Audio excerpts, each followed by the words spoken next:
Hi friends, అందరికీ నమస్తే. నేను మీ స్మార్ట్ పూర్ణ. ఈరోజు వీడియోలో సింపుల్గా అందరికీ తెలిసినటువంటి సేమియా స్వీట్ని ఎలా చేసుకోవాలో చూపించబోతున్నానండి. ముందుగా 2 టేబుల్ స్పూన్స్ నెయ్యి తీసుకొని కొంచెం హీట్ అయిన తర్వాత దాంట్లో డ్రై ఫ్రూట్స్ని యాడ్ చేసుకొని వేయించుకోవాలి. స్టవ్ని లో ఫ్లేమ్లో ఉంచుకొని కలర్ చేంజ్ అయ్యేదాకా డ్రై ఫ్రూట్స్ని వేయించుకోవాలి. ఈ డ్రై ఫ్రూట్స్ వేరే ఇంకేమైనా మీకు నచ్చినవి కూడా వేసుకొని యాడ్ చేసుకోవచ్చండి.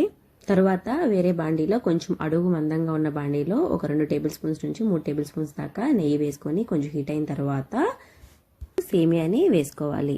లో ఫ్లేమ్లో పెట్టుకొని అటు ఇటు తిప్పుకుంటూ కలర్ కొంచెం చేంజ్ అయ్యేదాకా వేయించుకోవాలి.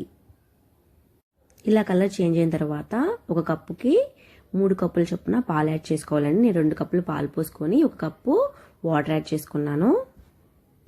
ఇప్పుడు స్టవ్ని మీడియం ఫ్లేమ్లోకి టర్న్ చేసుకొని సేమియా మంచిగా ఉడికిపోయేదాకా ఉడికించుకోవాలి. ఇలా వీడియోలో చూపిస్తున్నట్లు చిక్కబడిన తర్వాత సేమియా ఇలా మనకి పట్టుకోగానే విరిగిపోతుందండి.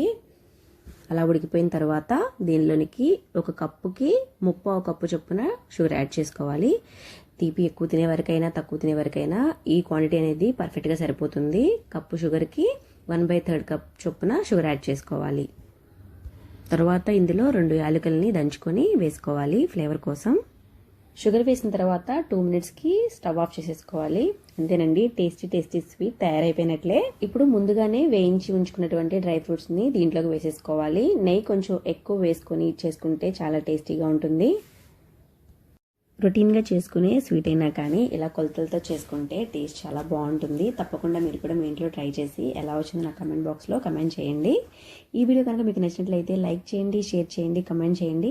ఇలాంటి మరిన్ని వీడియోస్ కోసం నా ఛానల్ని సబ్స్క్రైబ్ చేసుకొని నన్ను సపోర్ట్ చేయండి ఫ్రెండ్స్.